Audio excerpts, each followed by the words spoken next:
All right, welcome everyone. Thank you so much for coming out tonight and sparing your precious free time to be here. I like to start with a little mantra. It's a chant that gives honor to my lineage of Ayurveda. If you'd like, you can just sit comfortably in your seat. If you feel comfortable, if you would like to do so, you can bring your hands into namaskar in front of your chest. Om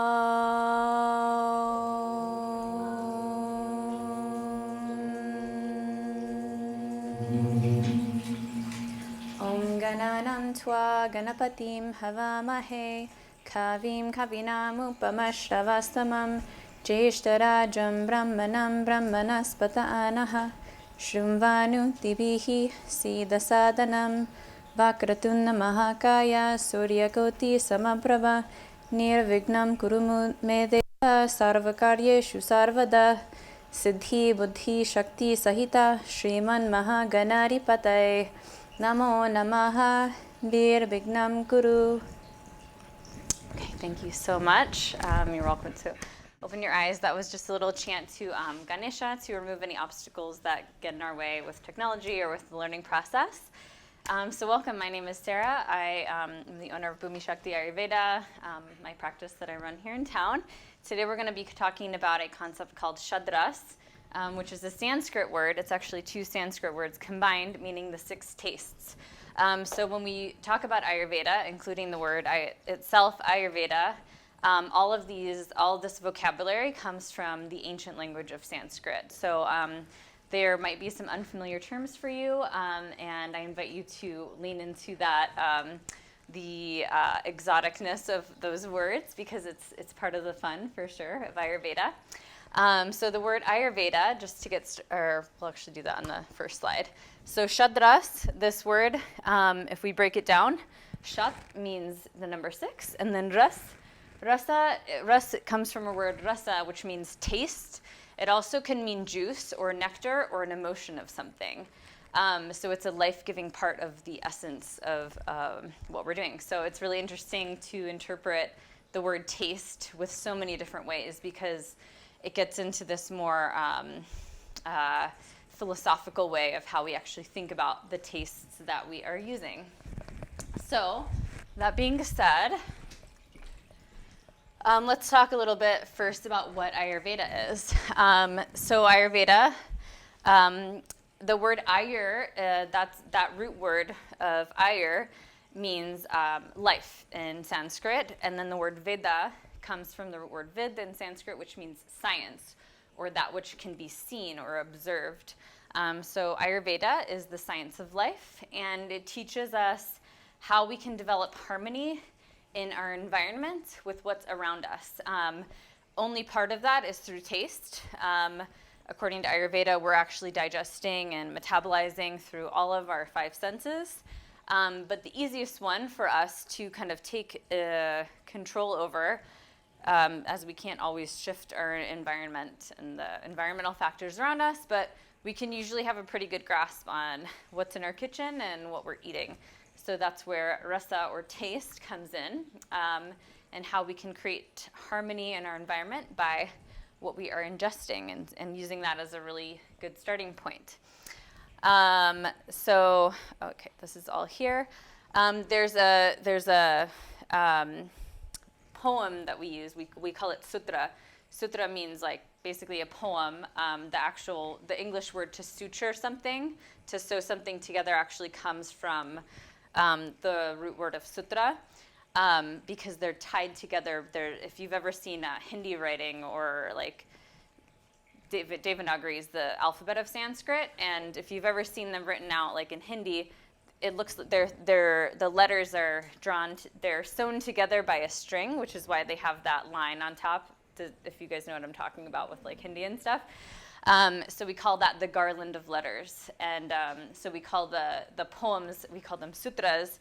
And traditionally in Ayurveda, or any Vedic science, it was passed down orally. So the Vedic sciences, including in Ayurveda, they actually weren't physically written down until about 5,000 years ago. And prior to that time, it's said that human memory was stronger. And so everything was recited orally through song and through chanting and through singing. And so all of the traditions of Ayurveda and all of the other Vedic sciences were actually taught through these sutras. And so there's a specific sutra that we're going to talk about, and it's the definition of health according to the perspective of Ayurveda, specifically a surgeon that's named Sushrut. And his sutra goes, Samadosha, Samagnisha, Samadhatu Malakriya, Prashnatmandriya Manaha, Svastya Ityabidyate. And the translation of that is here. It says, a healthy person is defined as someone whose doshas must be in equilibrium. So they have balanced doshas, right? The digestive fire is in a balanced state. So they have balanced digestive fire. The tissues and wastes are working in a normal balanced state. So they have balanced tissues and they have balanced wastes. And this is the part that Western science oftentimes leaves out of their allopathic healing systems. Now is being currently more and more integrated over time and through modern studies. But the last sentence says the sensory and motor organs, sense organs, mind, and soul must also be in a pleasant state. So all of those subtle body parts of our human makeup are also included in the definition of health in Ayurveda. So technically, Ayurvedically, you could go to a doctor, get all your labs done, get all your vitals checked, have perfect scores on everything, and pass all of your tests. But you might be sad about something, or not just temporarily sad, because that's normal to get sad sometimes, but you might not have the last part of it, right? You might not have these things. So according to Ayurveda, that would not be considered svastya, or the perfect example of health. And so that's okay if you're not there, but we're going to learn some tastes to help us get there. But it's always fun to talk about the definition of health in Ayurveda, because it gives us some understanding of where we can be aiming towards. And it doesn't have to be something that it's a goal that we're determined to achieve, because sometimes that determination can actually cause its own stress, but it can be something to keep in mind. So health, in the sense of how we want to use tastes to cultivate health, this is basically what we're kind of the goal or the orientation, or what we're looking at doing, right? Is we want to have balanced doshas. We're going to talk about doshas here in a second. Has anyone heard of doshas before? Raise your hand if you know the word dosha. Great, awesome. So some of you already know that. So you have balanced doshas, balanced agni or digestive fire, which we'll talk about. So that's two things. The balanced tissues, or the dhatus, and wastes. So there's three wastes according to Ayurveda, which are mutra, mala, and sved, which is mutra is urination, mala is defecation, and sved is sweat. So again, sveda, sweat.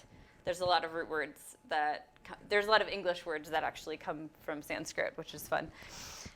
So balanced wastes, and then of course the sensory, good senses, good mind, and that our soul, which is considered part of the body, or the eternal part of the body in Ayurveda, should all be in a pleasant state. So we use the six tastes for kind of an external or a superficial balancing, and then we can't actually study Ayurveda without acknowledgement of the soul, or of there being a more eternal part of yourself, because eventually the body expires no matter how healthy it is. So that's part of the philosophy of some of the foundational things of Ayurveda. So using food as medicine. So there's a saying that, let thy food be thy medicine, let thy medicine be thy food, which most people have heard that, right? And this is really what we want to do. So as little as possible, we really don't want to try to have to supplement with additional herbs or additional drugs or additional types of medicines, if at all possible. Those are absolutely necessary in certain measures, but the most important thing is that if you're taking medicine and your food is incorrect, then your medicine's not going to work for you. So if you're taking the right food, then you're not going to actually need anything medicinal. And so another saying in Ayurveda is that all the medicine you need grows within a mile of your house. And this can be a little bit of a challenging concept for us because everything, like all this zoning, and we have like parking lots, and we've lost this ancestral gap of our great ancestors that survived and learned all these ways to brew teas and eat and keep calories in the winter time. And we've kind of lost that with, the generational gap of all of us being here in the United States and coming from elsewhere. So it's a little bit of a tricky concept, but in theory, we should be able to, whatever the local region that we live in, we should be able to find the medicines we need in the local region that we're at. So that's why it's really important and significant in Ayurveda to eat local foods, eat foods that come from your region, and to eat seasonal foods, because those are what are going to keep us in balance, in a state of good balance. And we'll circle back to some of those concepts as well. So using food as medicine, we have two main categories of what we call chikitsa, or healing protocols in Ayurveda. And the first two that we always start with, the first one is called ahara, the second is called vihara, and it's fun to say the word sometimes. So the first one, ahara, means food. So what food is for this person. And when we talk about food as medicine, we go about this in two different ways. And you might be able to guess which ways that we're actually doing this. The first way that we go about using food as medicine is, what do we actually take away from this person? What do we need to remove in order to clear out dosha that's being accumulated that we don't want there?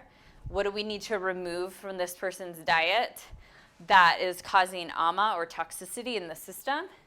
What do we need to remove from this person's diet that is the root of the imbalance or feeding into the imbalance? So we talk about removing certain things. That's one way of ahara chikitsa, or treating through medicine, through food. The other way, which you can guess, is the opposite, right? What is lacking here? What do we add? What needs added to this person's diet? What nutritional deficiency are they having or experiencing? What foods have those nutrients, those micro or macronutrients that this person's lacking from their diet? How can we add that? How can we add this in a way that maybe this person's currently eating their foods, maybe they eat red meat a few days a week, but they're still anemic. What's going on here? Maybe they're eating all of the foods that have those micro macronutrients, but they're not absorbing them. So what can we do to make it more absorbable? How can we use time, like literally like the time of day, the hour that they're eating, to make this nutrient more absorbable? How can we use seasonings or spices to make it more assimilable or more digestible to that person? How can we fix this person so that their agni, or their metabolism, their metabolic fire, is able to extract the essence of those nutrients in their ahara, in their food? We live in a time where the soil nutrients aren't the same as what they used to be, right? So we might be getting all the right foods in our diet, but we might be eating the right foods that we're supposed to be eating, but is the food itself nutrient rich enough or nutrient dense enough for us to be able to extract those nutrients from it? So there's a lot of different angles here. When we talk about food, we also talk about the there's actually 4 different types of digestive fires that we can discuss a little bit when we get into the doshas and stuff. But we always talk about balancing agni. So has anyone heard the word agni before? Agni is a really fun word, A-G-N-I. Agni means fire. Literally, it means fire. The fire element and the digestive fire. There are 42 different fires in the body. The main one that we talk about when we're dealing with digestion is called the Jatara Agni, which is the fire of the belly. And it's usually the one that, if we set it right, it'll sort of calibrate all of the other fires that are happening throughout us. So we always talk about balancing the fire. If the fire is too hot, if the fire is too small, if the fire is irregular, that will also cause difficulties with ahara, with digestion, with food as medicine. And then when there's difficulties like that, that's when we get into the aushadha, or the different herbs and medicines, or the different alchemical remedies. There's a whole different variety of things that can assist when this is not able to happen properly by itself. Okay, so that is ahara. And then the other one that we're going to talk less about, because we're really talking about food today, but the other is vihara. So vihara is the lifestyle that one is living. That could have to do with the profession, the type of job a person has, what their work is every day. So if we have a person, if we have two different people, and one of them sits at a desk for a living, typing away, doing some kind of like copywriting or some secretarial works, like a desk job, their ahara is going to be much, much different than a person that is working on the railroad all day, swinging axes, like doing heavy physical labor. They're going to need completely different food, right? Because one is burning lots of calories. They're exposed to the elements. They might be sunburnt in the summer. They might be freezing in the winter. So the vihara is also a really significant factor in how we tailor food to what we're doing on a day-to-day basis. The type of activities one does, like, does this person exercise regularly?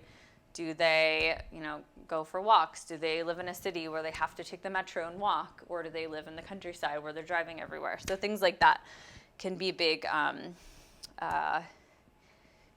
they'll determine a lot about the type of food. Even cultures as well, like being back in the United States, I lived in different countries for a long time, and people just would constantly feed me. And now here, like, nobody feeds me. I just have to, I have to cook for myself. And I mean, I like doing that anyway. But it's like, at first I had to remember to I have to make an effort, because I can't show up at someone's house and expect that there's food or something. Privileges of foreign life. So let thy food be thy medicine. In Ayurveda, there's a lot of things that will determine our health. The most direct way the most direct pathway or passageway that we have control over is what we're ingesting through our mouths, right? So there's a lot of subtle healing mechanisms. We call those sukshma chikitsa, which is subtle mechanisms like sound and visual types of healing, etc. Those are absolutely valid, but we usually start with gross, and then we work into subtle. So we start with what we call the annamaya kosha, or the food body, the actual gross body, not gross like ooh, disgusting, but gross as in tangible, or we call it stula. We don't really have a great translation word for that in English, but we say gross. So yeah. So we usually start from gross to subtle. So that's why, we start usually with food as kind of the best entry point, I guess. Okay, so we can't totally talk about tastes, or at least in a personalized way, without getting into the 3 doshas. We're not going to go super into the doshas, because our purpose here is more about the Shadras, but to just share a little bit about them. We have 3 different dosha types, which are constitution types. One of my teachers would call those physio-metabolic types, physio-metabolic types, which means so the mind-body is another way that they're often translated. And your dosha type has to do with the type of tendencies that one will have as far as the qualitative aspects of their digestion. Slow or fast, hot or cold, etc. All of us are all 3 doshas mixed together. So if you're confused and we go over these and you're like, but wait, I thought I was this and that one and that and the other one, it's because you are all of them. All of us are all of them. There's usually 1 or 2 that we're predominant in that will actually, we sometimes need to pay more attention to those ones. Dosha type, for those who have already heard the word, you might hear people saying I'm a pitta dosha, or I'm a vata dosha, or I'm a kapha dosha. So people will tend to get very attached to their dosha types. And I love to, put the humbling translations here of the faults or flaws is one way that dosha translates. So it's like, what's wrong with you? What is the first line of things that's wrong? Dosha. So our dosha, when our doshas accumulate in an excessive way, that's when we start to have health issues. So in Ayurveda, we have actually 6 stages of what we call samprapti or disease development. And the first 2 stages are just about too much dosha accumulating in your body. Western medicine doesn't have a way of measuring those things. Western diagnoses are usually done at the 5th and 6th stages of disease manifestation in Ayurveda. That's why Ayurveda shines most brightly when it's in an early stage, because you can actually remove something. You can still remove the imbalance that's there, and then before it starts damaging tissues. So the 3 dosha types here are vata. Can you guys repeat vata? Vata. Very good. Pitta? Pitta. And kapha. Kapha. Good. Excellent. Or kapha would be another way if you wanted to do the pronunciation like properly, with the actual diacritical letters, but that's okay. So we have vata dosha. Vata is in charge. It's composed of ether elements and air elements. So the 5 elements that we usually know in the West are air, fire, water, and earth. In Ayurveda, we add ether or space. We call that akasha. We add it here. So ether is space. It's literally outer space. It's the space between cells, between electrons and neutrons, what the space that's supporting each cell and all the things that are floating around in it. The space between atoms. Space supports the entire universe, right? So vata is composed of those things. And then pitta is composed of fire and water. This can be confusing for people at first because they're like, how do you put fire and water in the same container and not damage the other one? So if it's easy in the beginning, we sometimes just say fire is like easier to associate with pitta at the beginning. And then kapha is water element and earth element. Okay. So yeah, these are the 3 different dosha types. And like I said, we'll tend to fall into the category more of one than the other, or 2, like have predominantly 2 dosha types that stand out more. But we all have all 3 of them, otherwise you wouldn't be sitting here breathing and alive. So we need the doshas. So we'll start with vata, because vata was composed of, does anyone remember which ones? Yes, good. Ether or space and air. So they tend to be very light people, right? They're more delicately framed. They might be more spacey. Literally, they have space element in them. They tend to be very artistic people. They might be musicians because they have the space element and the air element. There's a lot of creative potential there. Some physiological things are that they're thin, dry. They get dry skin, dry lips. They might get nervous or anxious easily, light and airy. They might move quickly about their day, have many things going on, be restless at night. They might be sensitive to cold or have like cold hands and feet. Very active mind, creative, adaptable, enthusiastic. So this is like book picture Vata person. Again, you might associate with some of those qualities, but we have all 3 doshas in us. So we'll talk a little bit about what we can do for Vata. The next one is Pitta. So Pittas are more medium build. They tend to run warm. They have more athletic type of builds or capacities. Kapha as well, they have like more muscular strength to them. They're prone to inflammation. It says muscle inflammation, but any kind of inflammation. They tend to be very sharp-witted. They can be competitive, hardworking. Sometimes they might make others work for them, actually.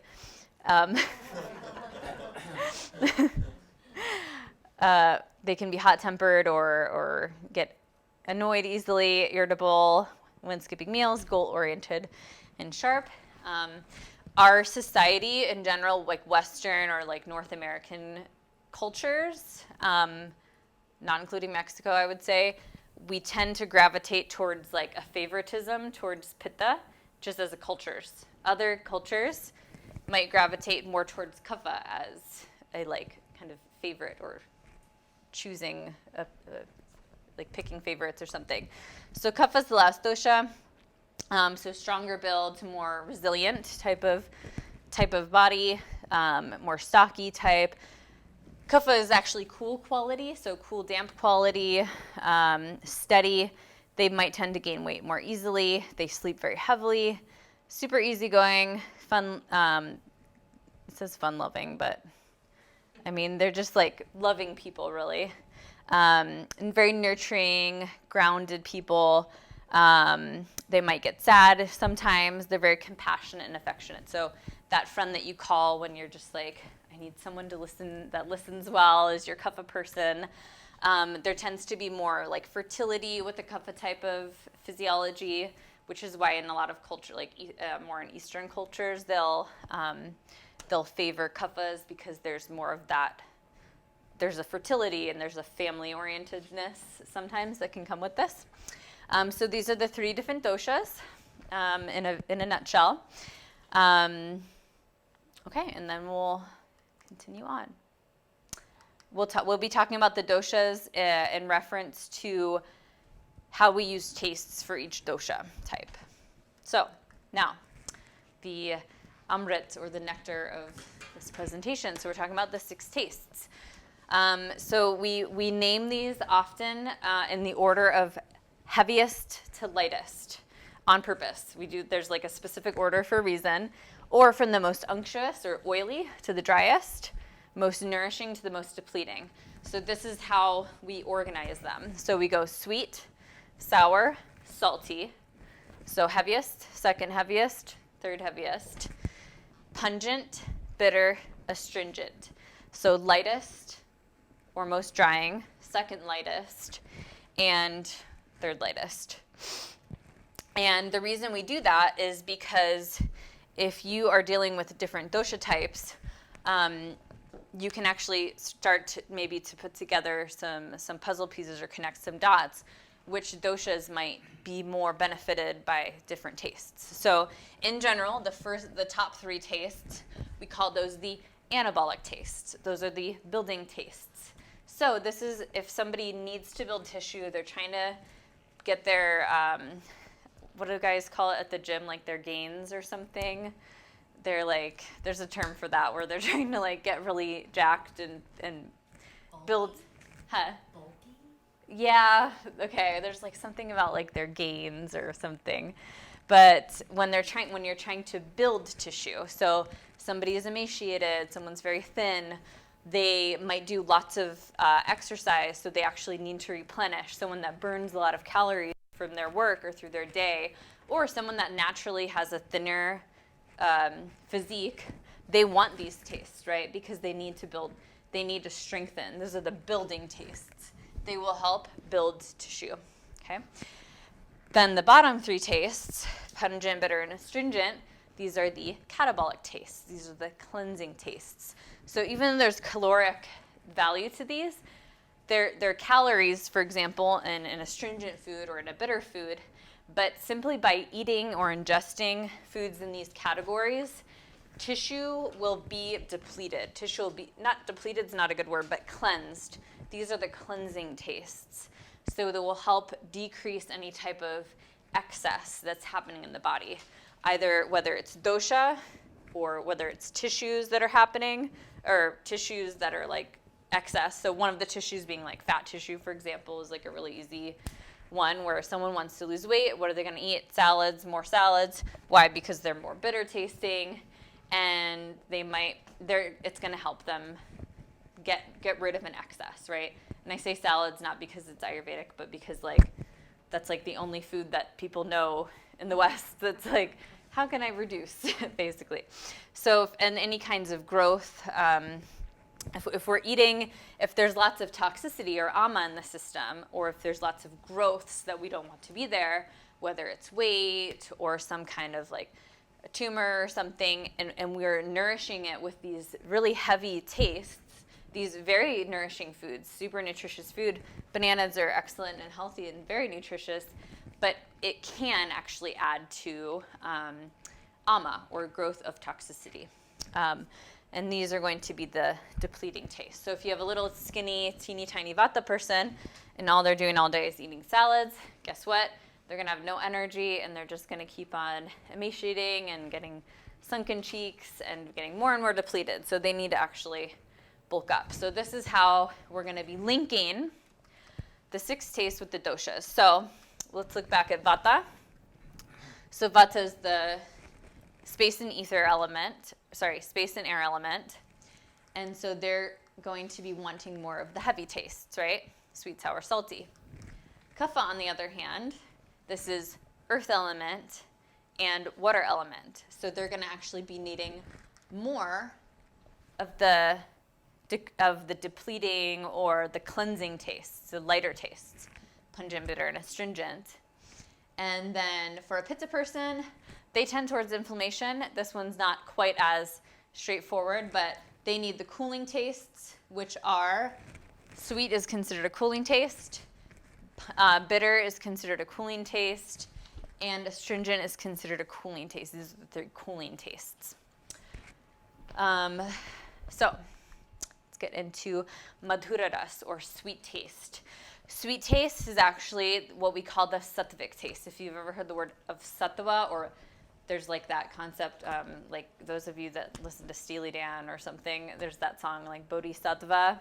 So that word sattva comes from harmony or purity, or like kind of not necessarily bliss, but it's this concept of like being in a harmonious state with things. So sweet taste is actually considered the sattvic taste. And some of the reasoning for that is if you eat a sweet tasting thing, how do you normally feel? You usually feel happy and joyful. And so there's, again, the word rasa in Sanskrit. It's not just about what the food tastes like. There's a lot of association with emotion for each of these too. So sweet taste, as much as we love it, it's good for some people. We need it in the certain ratio of for whom, when, and how much, right? It depends on who's having this. So the elements that are associated with madhura ras, or sweet taste, are earth element and water element. Which dosha is associated with earth and water? Kapha. Good. So they're going to need, do you think they're going to need more or less of this taste? Less, exactly. Because they already hold, a kapha person already has lots of earth and water taste. So they won't need as much of madhura ras, of sweet taste. They won't have to compensate for that. So the doshic effects of sweet are that it's going to decrease vata and pitta, and it's going to increase kapha. Okay? So if somebody is pregnant, for example, and they have another living entity inside of their womb, they need kapha. They need to build that tissue. They need the baby to develop. They really want to get that, not sweet taste as in like sugars necessarily, but they need building foods, right? So it's going to increase kapha. The qualities of sweet taste are wet, heavy, and cool. Okay? So, for example, today it's wet outside. It's rain. It's like actually all of these, right? It's cool outside. It's pretty cold. It's wet outside because it's raining. Heavy, we can't like directly. This has to be more of a poetic interpretation, right? But if your mood feels heavy because it was rainy outside, let's say, then sweet taste is not the taste for you this day. Because what's it going to do? It's going to increase kapha. If today is a kaphic day outside, we're entering into the dark season of the year.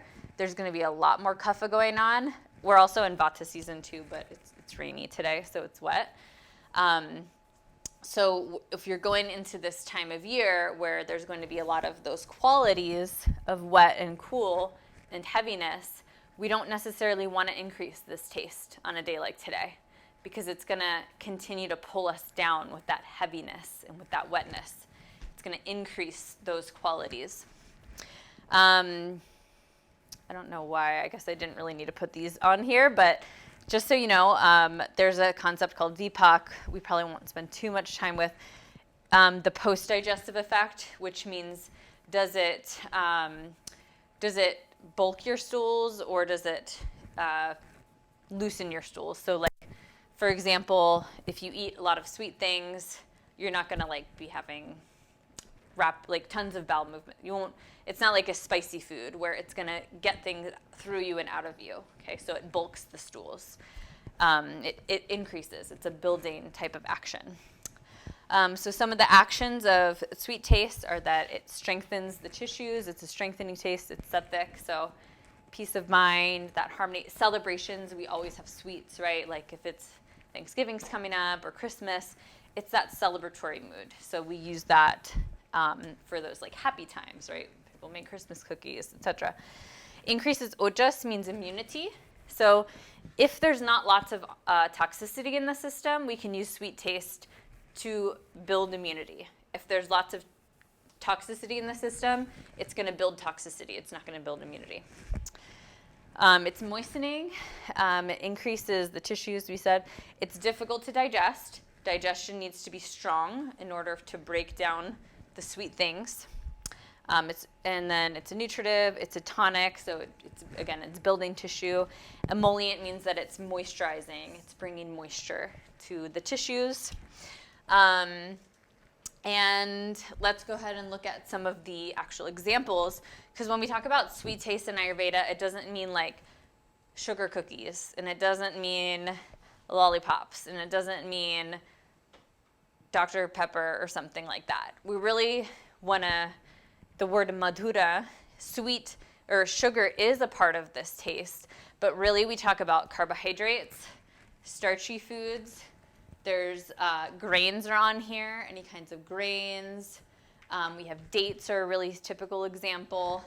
Milk or any kind of dairy is considered a sweet taste.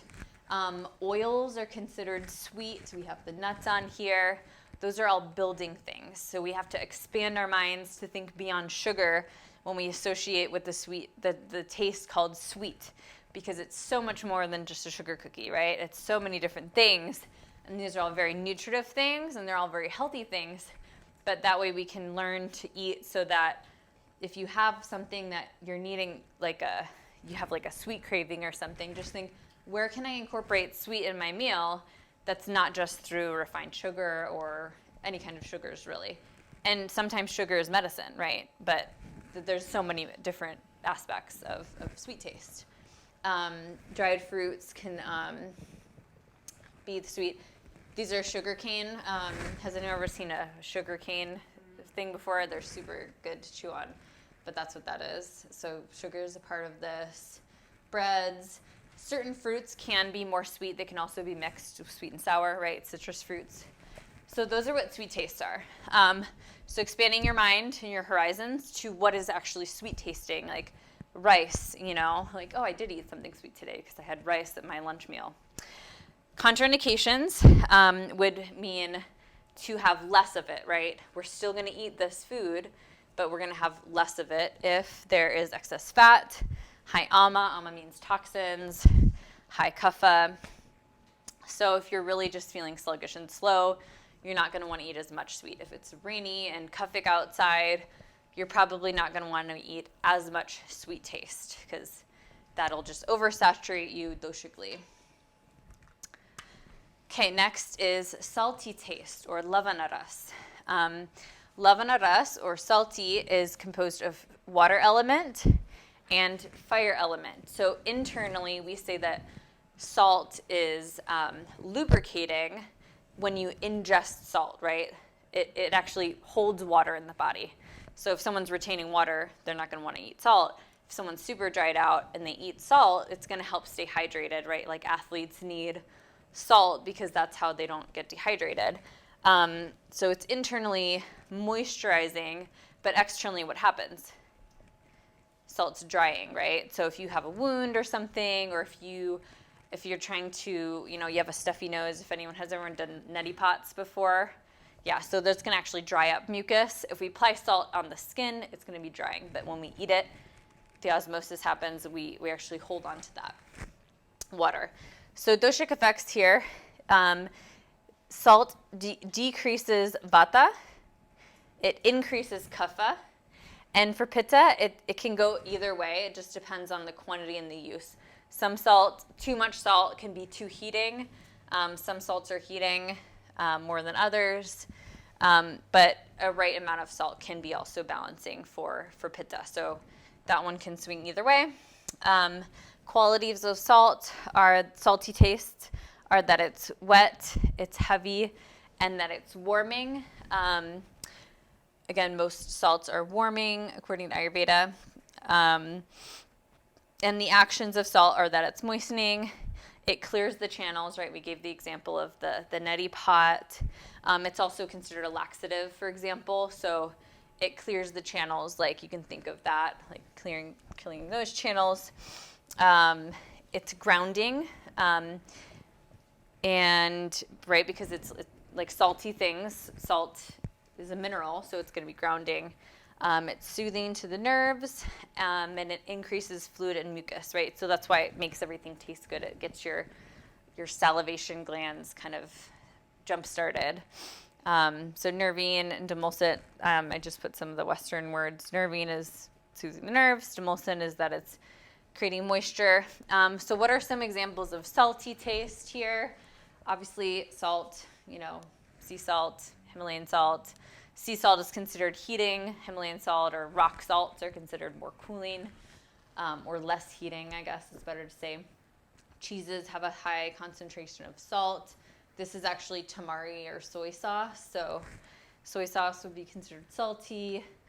Olives, certain types of vegetables like celery has lots of high salt in it. Any type of shellfish or fish that come from the sea, like anything that lives in the ocean is going to have some salty taste in it, right? So because if it's a saltwater fish, that's going to be more salty than a freshwater fish, for example. So we say, like, for kapha people that like to eat fish, eat less saltwater fish or ocean fish and have more freshwater fish because it's going to be more kapha reducing. And then like seaweeds are going to be salty in taste. The contraindications are pretty much what you already know about salt: hypertension, or if there's too much pitta happening in the blood, which really would be like a rash or an ulcers on there as well, like any kind of rash, or like if you had poison oak or something, it's just going to increase the spreading of that. So this is about... Sarah, is that eggs and cheese, kind of dairy that shows up in salt? Yeah, this one is cheese that's going to have some salty taste to it. Eggs are on here. Oftentimes meats will have a salty taste to them as well. Yeah, it's interesting to see eggs on there, but if you think of, like, generally meats are going to have some salt. Who eats eggs without salt, right? And then down that left corner, it's processed food. These are canned. Yeah, this is canned food. Yeah. And I think because the reason this is listed or photographed on here is because it's an additive to a lot of things. In general, when we talk about the tastes, we don't think about what else is added to it. We just want to think of the raw ingredients. But salt's one where we have fewer options, so they include more things here on that photo. Okay, next one is sour taste or amla. Has anyone heard of a fruit called amla or amalaki? Yeah, there's a fruit. Have you ever had amla, an amla berry? There's a fruit called amla, and it's called Indian gooseberry. It's extremely sour, and it's one of the highest concentrations of vitamin C in the world of fruits.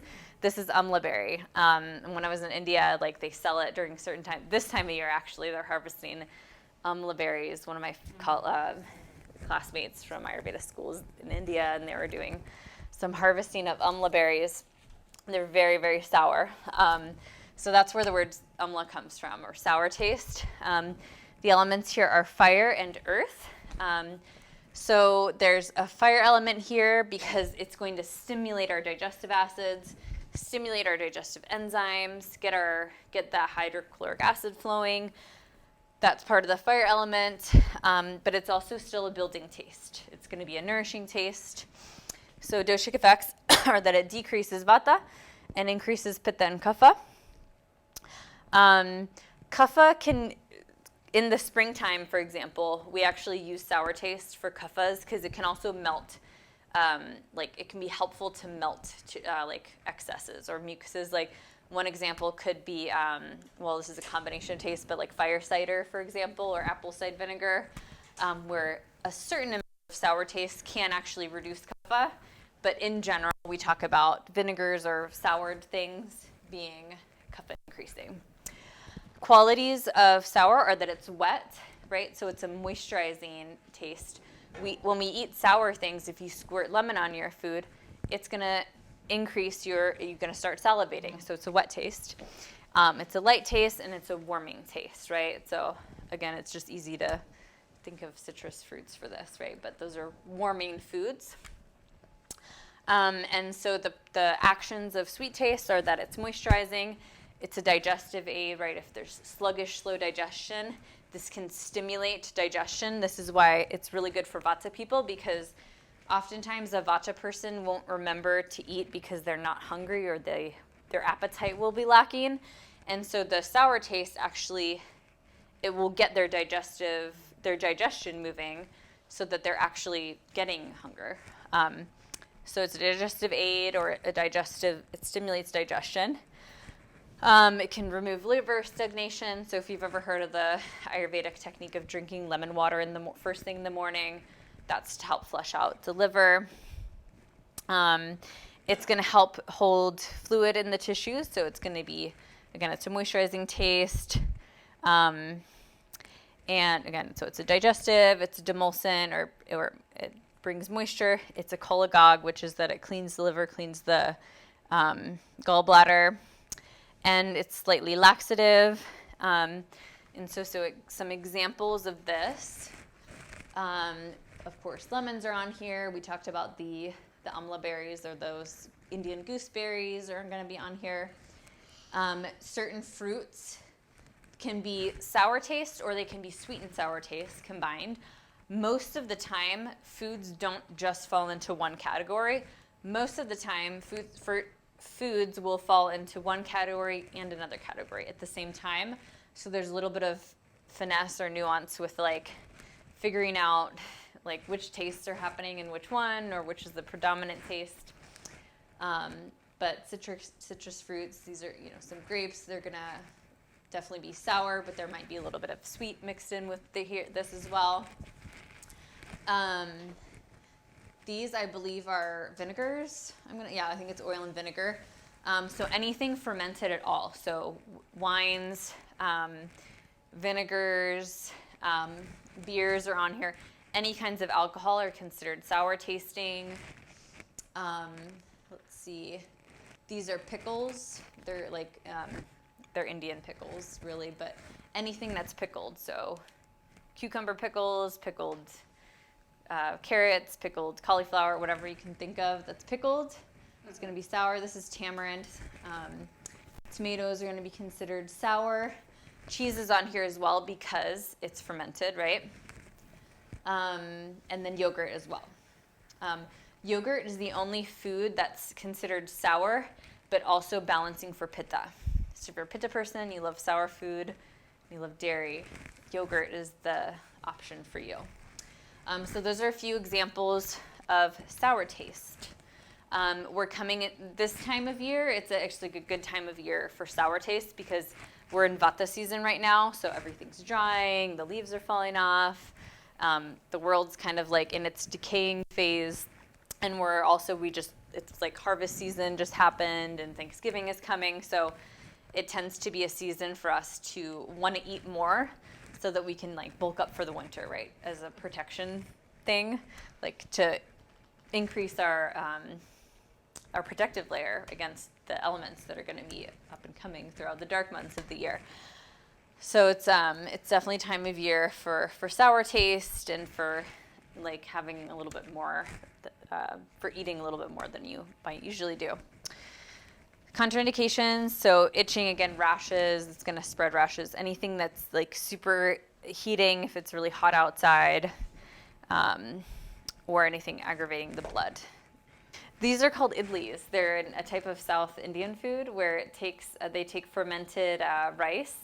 They take a type of lentil or mung bean, which we were talking. So yeah, we were talking about the mung beans, and then you let it ferment like overnight or over a few days, and you can make dosas. Has anyone ever eaten a dosa? Yeah, it's a really delicious Indian food that you can try. And another thing that they make out of that same batter is called idlis. These are steamed little breakfast cakes. They're not sweet, they're sour. That's what those are. I love that. Is that apples? Oh, these are the amla berries, Oh, the they're the gooseberries. amla berries, okay. Yeah. Okay. Next one is katuras. It's a good season for this taste as well. So pungent taste, composed of fire element, of course. So pungent, we use this word in English. It means spicy, but it means more than spicy. This is why it doesn't always translate, because katuras doesn't have to mean hot spicy like chilies. It can mean anything that's aromatic or has lots of like constituents in it, like coriander seed is considered katuras because it's not hot and spicy, like it'll burn your tongue, but it has like that aromatic smell to it, right? And so that's why sometimes it doesn't translate super 100%.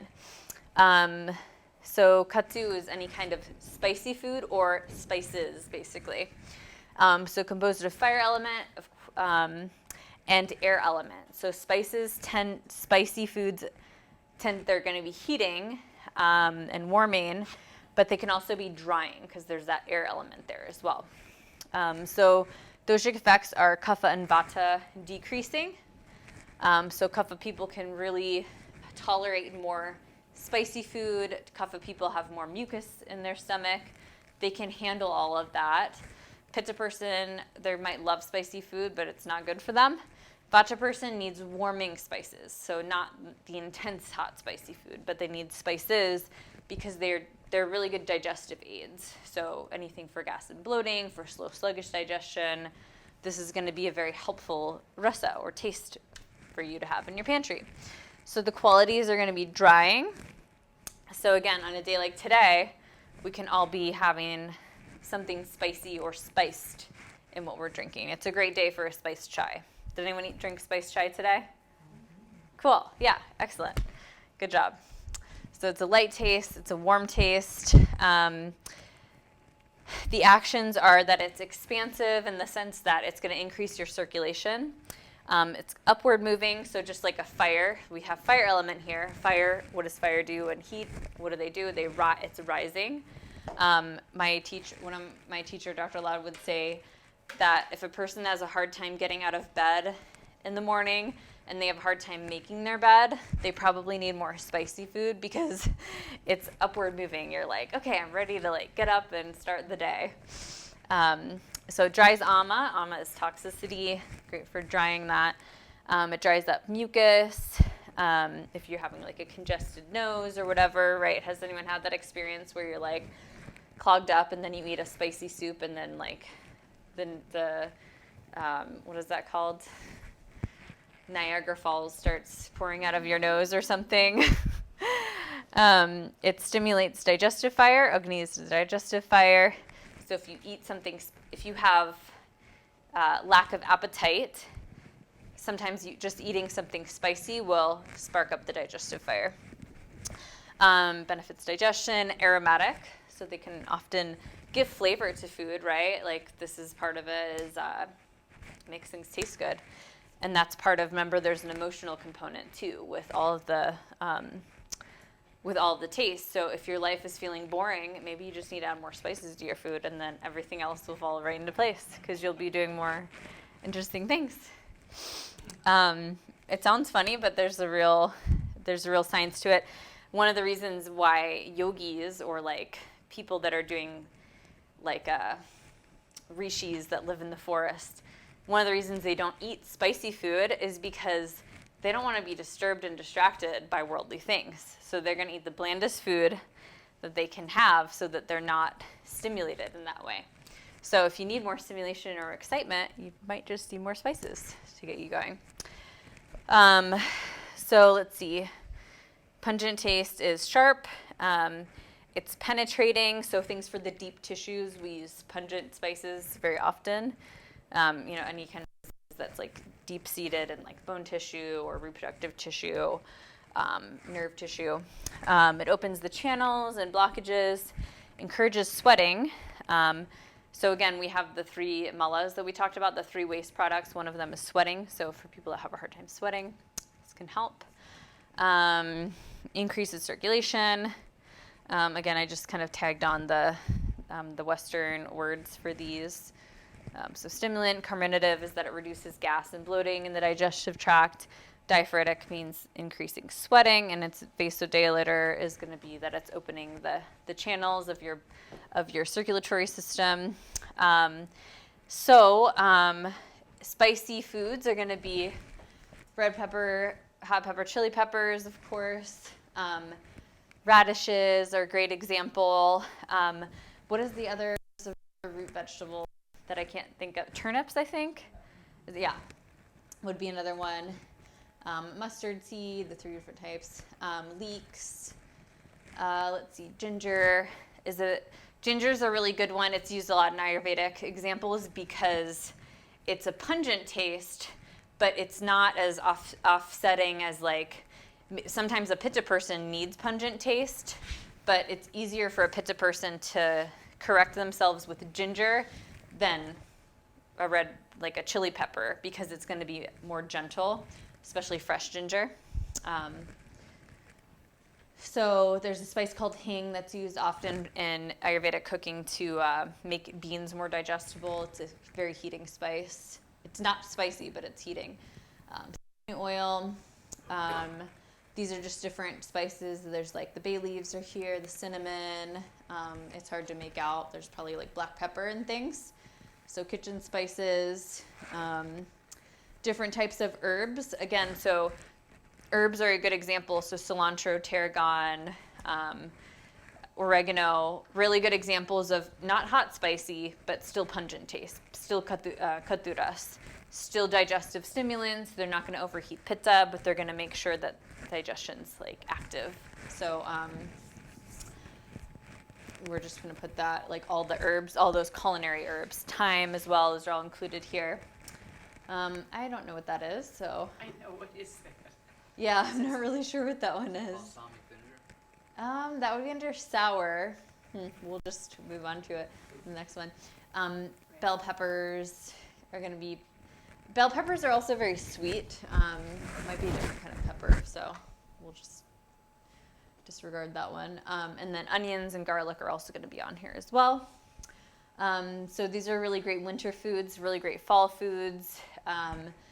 Again, a lot of these things aren't necessarily going to be the base of what you're eating, because if you look at the katuras foods, really the only ones that are actual substantial things that you would like be eating would be like the radishes or turnips, maybe leeks, but these are often like the added, like what we're adding to something else we're already eating. The majority and the bulk of your food is almost always going to be sweet tasting most of the time. Or it's going to be sweet and something else, just because the majority of like bulky food that we would eat is going to fall under the sweet category. It's kind of like in those old-fashioned 90s like food pyramid triangles, if any remember what was on the very bottom there. Sweet foods like bread, grain. Yeah, the carbohydrates are there. And so not for everybody, like if you're on the keto diet, that's not going to be the case for you, but for the majority of people, oftentimes it ends up that sweet is the bulk of what you're eating, and then the pungent tastes are going to be what do you add onto your sweet foods. Sweet not meaning sugar cookies, but your grains, your pastas, your root vegetables, for example. This is what you add onto there to make it more digestible, more assimilable, and to activate your digestion so that you can actually get through those foods and not make toxins out of them. Okay, so this is pungent. Then we have tiktaras. I love the name, this word tikta is very cute. tiktaras. So bitter taste. Bitter taste sounds so bad, but it's so good, right? I love bitter taste. So bitter taste is the air and ether element. Notice this is the only taste that has ether in it. It's the only taste. So none of the other tastes have kashaya or ether or space in them. So the doshic effects here are kapha and pitta reducing, and they are vata increasing. So if a vata person is going around all day, which they often love to do, eating very like raw, salady, bitter tasting foods, they will increase vata, they will increase dryness in the body. That can affect the joints, can affect the bones, etc. So qualities of bitter taste are that it's drying, it's light, and it's cold. So a really easy example here is like if somebody has a fever, usually the medicine they take isn't going to be this delicious palate, like yummy food, right? That's going to make them, they could get more sick from that. So oftentimes it's something bitter, or like bitter teas often tend to be medicines that we need in like an acute case of something going wrong, or like getting a cold or getting a fever or something. Because usually, like, you know, if you think of, okay, somebody got a cold, there's usually lots of mucus going on, and so we want to dry that up with bitter things, with pungent things. Usually the tastes of medicine are going to fall under the categories of pungent and bitter. That oftentimes tends to be the case. Oftentimes the reason for that is because that's what we don't eat enough of that we're supposed to eat more of for some people. Like, especially in Western cultures, for those of you that really love Asian food, you might notice if you go to an Asian restaurant, they often include a lot of bitter tastes and a lot of pungent tastes in their meals already, because those meals might be traditional recipes that are meant to create harmony and balance. Here in the U.S., we don't really have as much incorporation of bitter things, of pungent things. We don't really use the spices in our cooking here. I lived abroad for almost a decade of my life, and in that time I was like introduced to a lot of new foods that other cultures use that I never learned growing up, because I grew up in the United States, where we don't really use bitter taste as medicine, or bitter taste as a part of the daily diet, as well as like herbs and spices in cooking. So let's see, it has a post-digestive effect of pungent. So again, it's cleansing because of that. So it means after you digest it, it's actually going to clear you out. Actions of bitter taste are that it clears heat. So we said it's good for pitta because it's going to help clear the blood, remove heat from the blood, remove heat from the liver. It's going to dry up toxicity. It's going to drain any kind of like, mucus that's happening. It's going to stimulate the nervous system, which is why it's vata increasing. Like standard bitter thing, coffee, of course, is a stimulant. Oftentimes it falls under bitter and astringent tastes. So oftentimes they can be stimulating, which can be offsetting for vatas. It's good for the skin, right? If you have bitter foods, it will clear your skin, it cleans your blood, therefore indirectly cleans your skin. Clears parasites or any kind of unwanted things in our microbiome.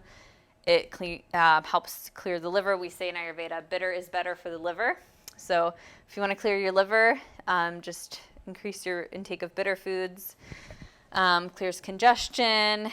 So antipyretic, it just cools the body. Anti-inflammatory, helps to clear the liver and the gallbladder.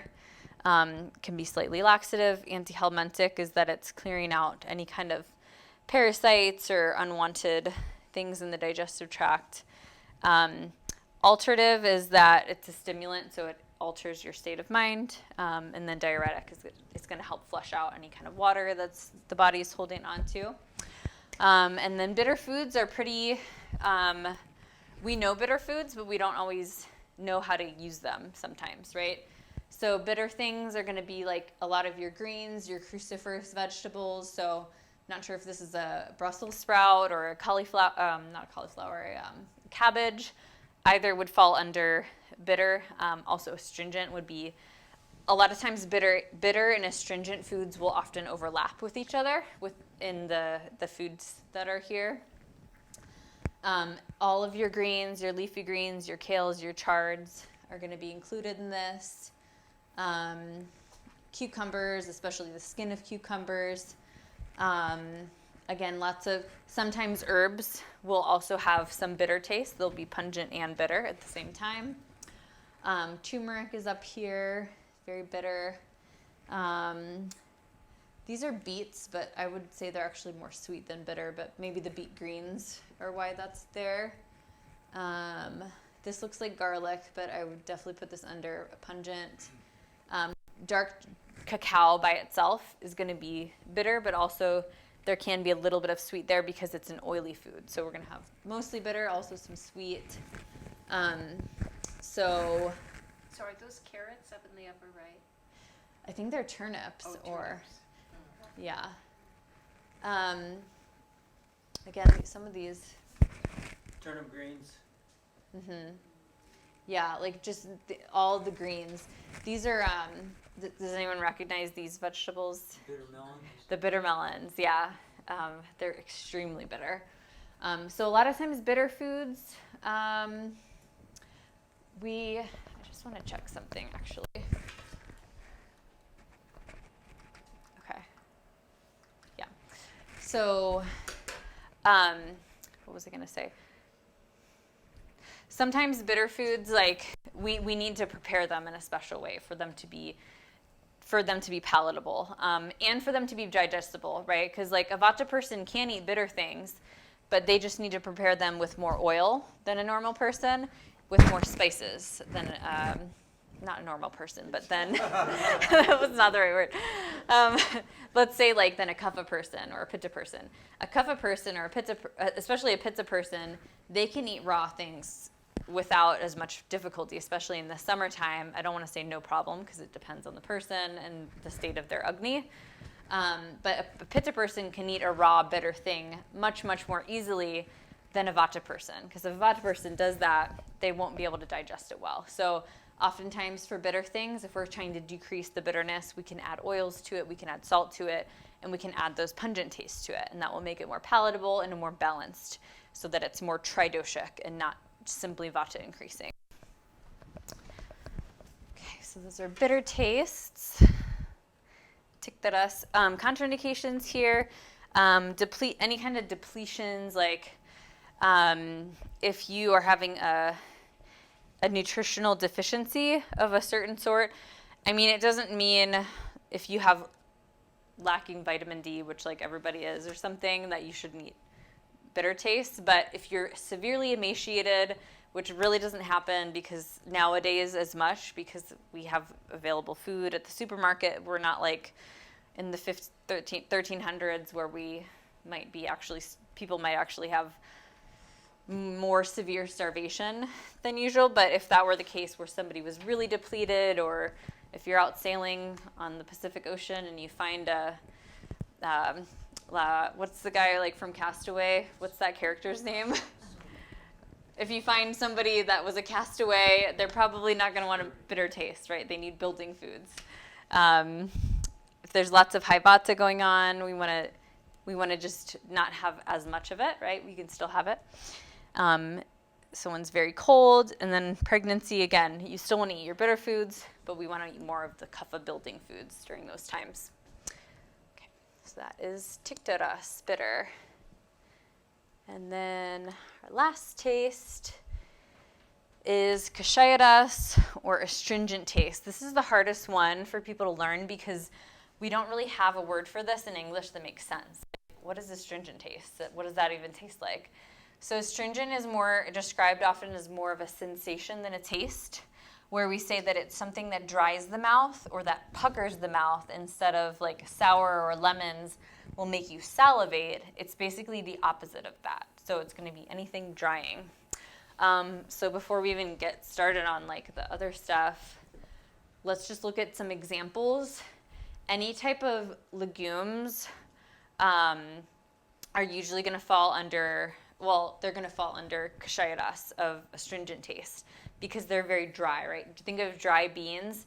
The reason a lot of people have difficulty digesting beans is because they're very drying, and they soak up all of the fluids in your digestive tract. One of the reasons is while you're digesting them, and that can make it really rough and hard and dry for people to digest. And so what happens, vata happens, and bloating can happen. So Kashayaras or astringent taste is the drying taste.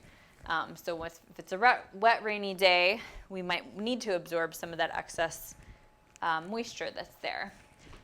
Again, the cruciferous vegetables, like we were saying, all of those fall under astringent taste and bitter taste. So like broccoli, cauliflower, cabbage, Brussels sprouts, very astringent taste. They're going to be very cleansing, hard to digest. They really need to be cooked well for a lot of people to be able to digest them, right? Otherwise, they're just going to cause vata in the digestive tracts, gas, bloating, etc. Root vegetables. So root vegetables are also going to have sweet taste in them because they have earth element, but anything that's very starchy, like has anyone ever peeled a plantain or something and then you have like this dry like starch on your hand and stuff, and then you can't scrub it off for like days or something? Anything that's very starchy, or like cornstarch, very astringent, it's super drying, right? Like I was going to say olden days, but like back in the past, I think they used to use cornstarch for like ironing stuff, right? Because it would just like harden the shirt so that the collar would be like straight up or something. So it's a drying taste that, I don't know like how the hardness works there, but things making them gelatinous, it's using like, it's drying things up. So it's sucking up moisture. So root vegetables will almost always have astringent, sometimes plus sweet taste or a different taste, usually astringent and then sweet. Any kinds of sprouts that are here, any mung sprouts, these are mung sprouts, but it could be alfalfa sprouts or whatever kind of sprouts. Teas, anything that has tannins in them, any types of teas or herbs or infusions, that's going to be astringent. A lot of the skins of certain vegetables will make these astringent. We talked about the cruciferous vegetables. This is tofu, so it comes from a bean. It's going to be easier to digest because there's also a little bit of sour taste there because it's fermented, right? Still astringent.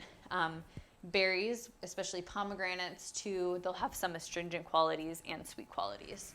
So astringent taste is one where it's usually mixed with something else. We don't just have like a straight astringent food. It has to be like multiple rasas in one. Are those potatoes? These are potatoes, yeah. So root vegetables, certain gourds and squashes too, like winter squashes, there's going to be some astringent taste there. Like if you think of a butternut squash, it's mostly sweet tasting, but because it's so starchy, there's also going to be some astringency there. So it's a really great food for pitta, for example, because it's mainly sweet, but then there's also astringent there. And then the actions here, or we didn't even talk about the things yet. So elements are air element because it's drying, and then earth element because it's heavy and grounding and it can be difficult to digest. It's a harder taste. Doshic effects are pitta and kapha decreasing, vata increasing. The qualities are dry, light, and cool. And the actions here that it dries mucus, it tightens the tissues, it cleans mucous membranes, it can stop bleeding. Please don't take this as medical advice, but there are some, one of the things like when I was studying Ayurveda in Puerto Rico, and one of the local things they would say was if somebody's bleeding, you just take a plantain and then you take the skin of the plantain and you can put it on a wound and it will just like dry it. It'll harden and it'll stiffen and it'll dry things up and it will help to heal that wound. Stops diarrhea. because it can be constipating, which is not good for vatas. Heals wounds, and so then the Western term, so hemostatic, it's going to be stopping bleeding, astringent, and then it's going to constrict the blood vessels. And then we don't want to have as much astringent if there's lots of vata, because it can be constipating, because it's drying, and if channels are blocked. So, I mean, yeah, the easiest thing to, like, you know, the colon being a channel, for example, where it's going to stagnate that channel. Any questions on this taste particularly? Because I don't know if we need any clarifying questions. Oh, I guess we're saving questions till the end. But does that make sense for the most part? Okay, it's kind of a weird taste that we don't have in English. You have to kind of memorize what it is a little bit. Okay, so those are all the 6 tastes. We've completed those. Just a couple more kind of side notes, and then we'll do Q&A. This is just from, this is from one of the teachers that one of my Puerto Rican teachers studied with. He would say that if you eat all parts of plants, then you can be fully nourished. This would be like from a vegan standpoint. This isn't to say that this isn't a biased thing, like that Ayurveda is vegan or something like that. It's absolutely not. Like, meat recipes are still used in ancient Ayurvedic texts, but the point that we're getting at here is that we want to eat all the parts of the plant, maybe not from the same plant, because on one plant the roots might be food and the fruits might be poison, but if you're eating all parts of plants, whatever the nutritional part of that plant might be, then your diet's going to be complete, or at least the plant-based part of your diet will be complete.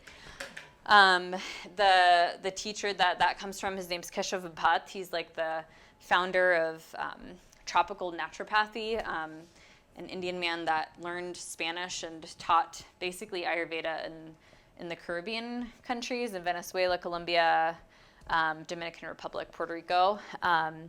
He taught sort of like using the native plants there, because there's a lot of overlap with regional plants from those places and traditional Ayurvedic herbs. But this was like one of his things, was making sure that we want to eat the leaves of the plant, that's fire element. We want to make sure we're eating the stems of plants. There's going to be water element there.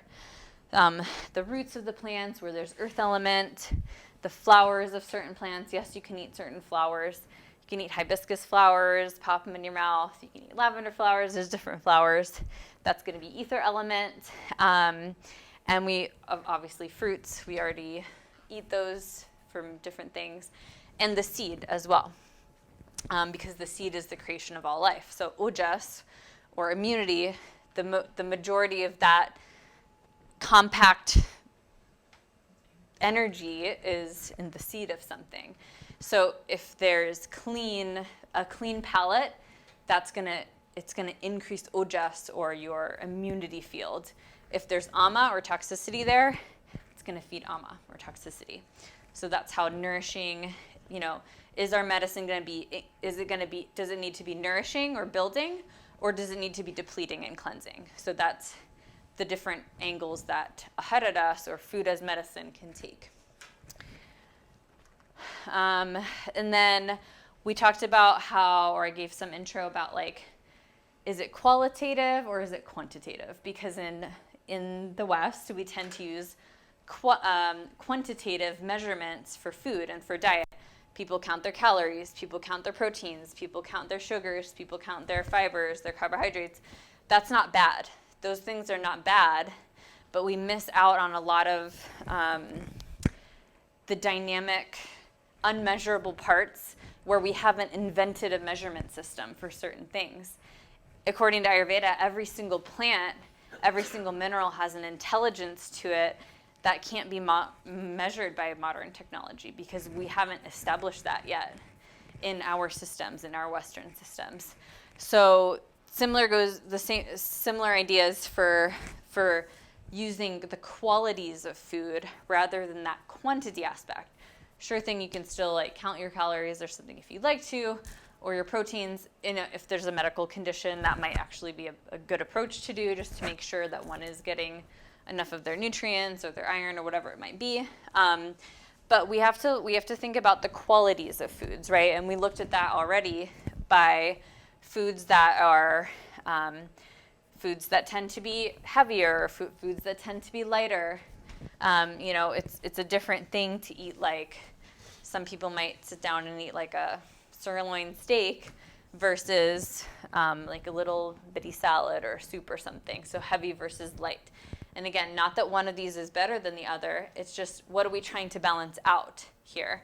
And that's how we can know which qualities of food. So we have this concept in Ayurveda called Vaparita Viparyaya, which is that like increases like, and then opposites balance. So if a kapha person's heavy and they eat a heavy food, guess what's going to increase? Kapha. But if it's a kapha person and they inherently already have the quality of heavy in them, they're going to want to do the opposite thing to find balance, right? And they're going to want to eat something lighter. And it depends on the day too, because this kapha person might have run a marathon that day. Maybe they're a kapha person, but they still need a heavy meal, right? So it's very circumstantial, but just to give like a easy example. A vata person, inherently, they have cold quality in their nature. They're just cold people. They don't have body fat to protect themselves. They don't have like good blood pumping circulation to keep their hands and their feet warm. So if a vata person eats like cold, like a gazpacho on a rainy day, guess what? They're going to be super cold, right? Because that's the quality that they're increasing. So we need to use the opposites. We need to use if someone's feeling cold, they need to drink something warm, drinking warm tea, eating a hot meal to counterbalance it. And this is how we can avoid too much dosha accumulating or too much guna. Guna means quality. The excess of that quality that accumulates itself, that's the beginning of disease manifestation. I'm pausing for emphasis there. The beginning of a disease manifestation is where too much quality continues accumulating, and that increases dosha.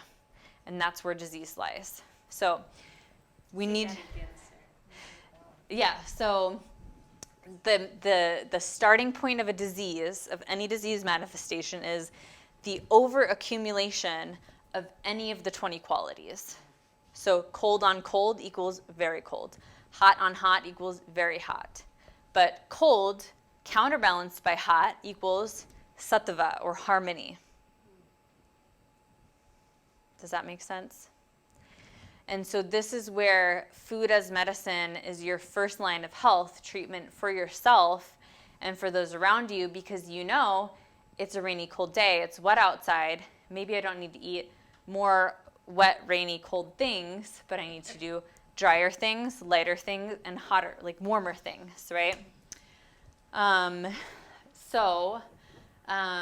That's where we need to dequantify our relationship with nutrition. We can still use those numbers in our sophisticated Western sciences, but we really want to build more relationship with the qualities, not only of our food, but the qualities that are around us and that are happening like on our day-to-day basis. So if it's midsummer and it's summertime and it's super light outside, because light has two parts to it, right? Light has the lightness of weight, but it's also sunny and bright, right? That's light quality as well. Then you can have, well, it depends on the day actually, but you might need heavier things to stay grounded.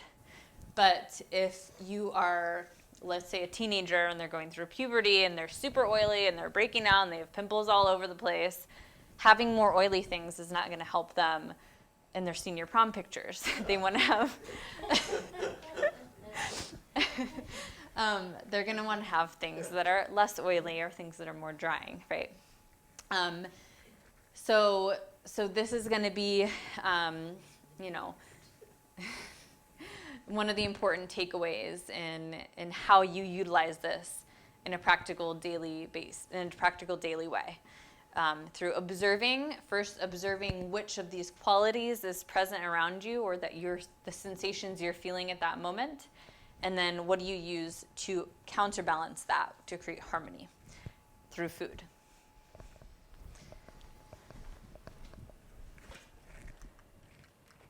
Okay.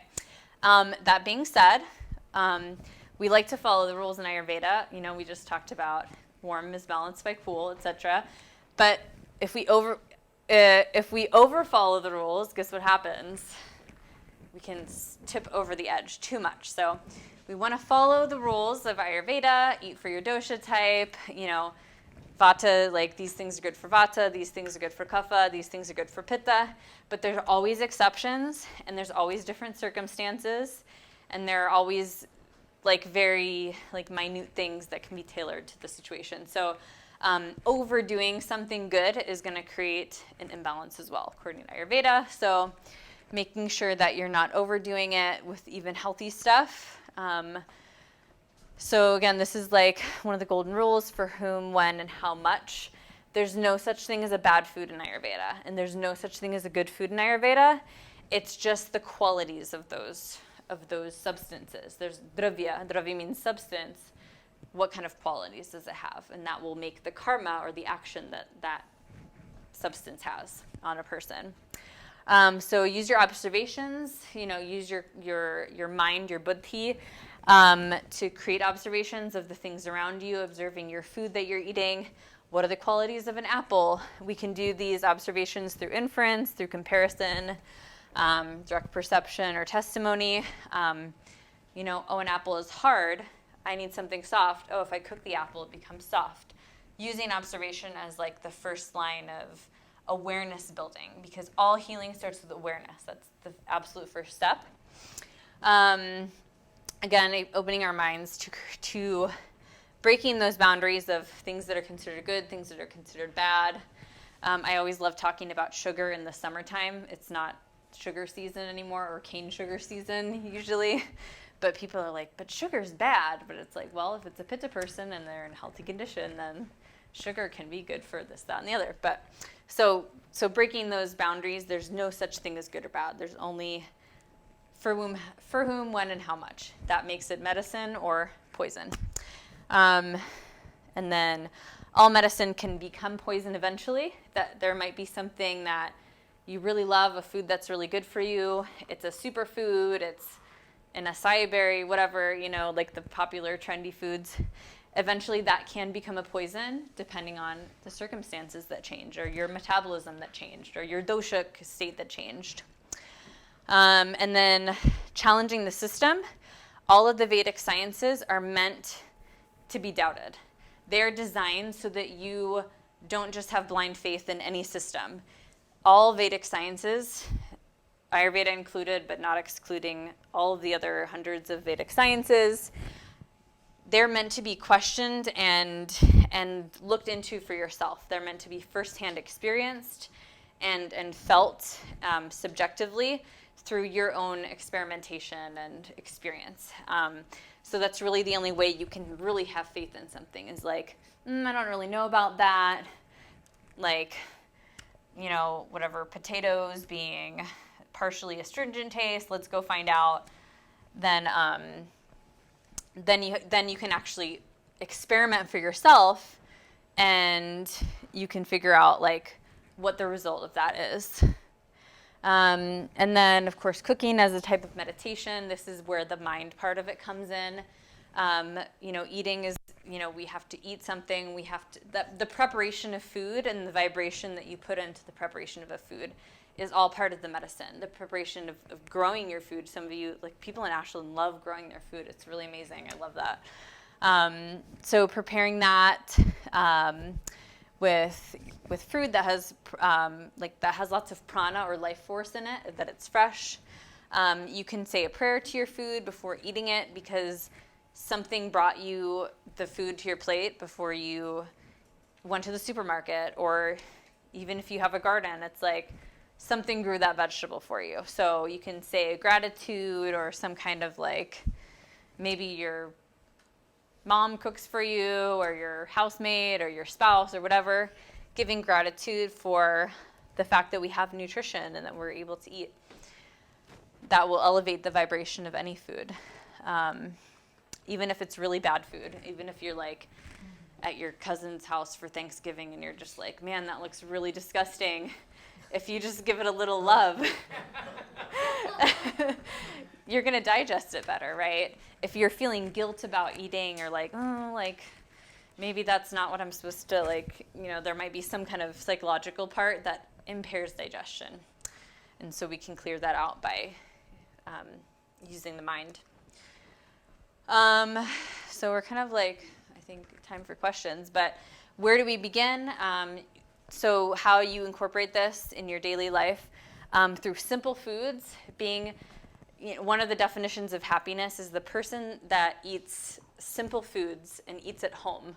I don't remember which book that's actually from, but that was like there was a book that described like a person that is happy is somebody that eats simple foods, and that eats in their home. So eating simply, using some of these tastes in what you're currently eating, bringing awareness, observing the tastes in your plate that you have next time you eat.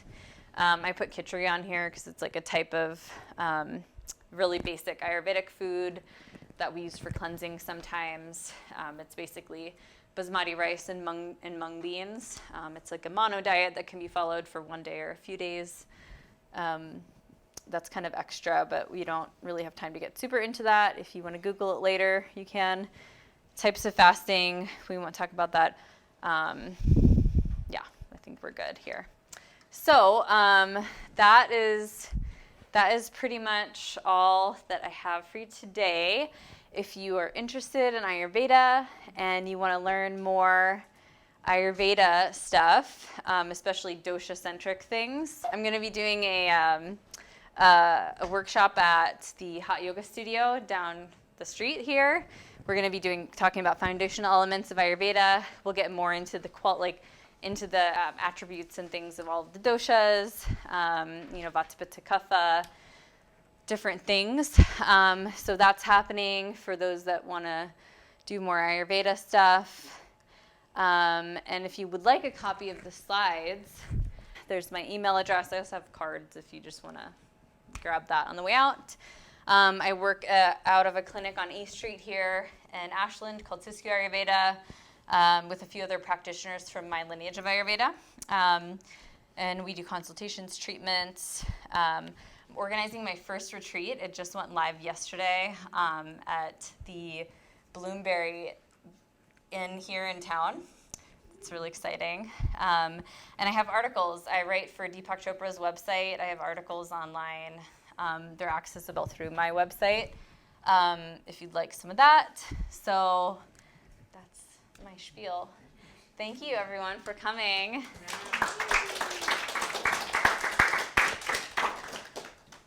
Okay, and I guess we have time for Q&A if anyone has questions. Yeah. A small question, what is a mobile food versus a static one? That's a really good question. So I'm going to repeat it for the microphone recording. The question is, what is a mobile food versus a static food? So the best way is to say a static food or a sthirahaguna food is going to be anything that's readily available to you that grows in abundance here and now where you currently are. So like perfect example is like apples right now. Like how many people, like the apple trees, they're just like flooding. There's so much excess. It's very, it makes more, like it's very stable. Like we're not going to run out of apples at this time of year anytime soon. But a chalaguna food or a mobile food could be a few different things. One could be like it's imported from somewhere far away, so it's not readily available to you. So if you run out of that medicine, you can't really rely on it very well. Or it could also be something that is a stimulant, is also going to be a mobile food. Like if you drink a coffee, you're going to get more hyper, or you're going to be more talkative, or you might walk faster. That's also going to be chalaguna or mobile quality. Yeah, good question. What is a good process for determining your dosha, and do doshas change over time? Yes, I love that question. That's going to be more, I'll do a short answer. We're going to get more into that in that Hot Yoga Studio workshop. But we have a system in clinical Ayurveda called the Ashtavidha Pariksham. And that's where we do 8 different parameters of measurement to actually determine one's Prakriti type, which is the nature that you're born with. It never changes. You're actually given that upon conception. and then the Vikriti type, or the imbalanced state of the dosha, what's currently happening right here and now. Yeah, and then those 8 different steps that we won't get into. Okay, well that concludes. Thank you so much for your time, everyone, and I hope you have a great evening.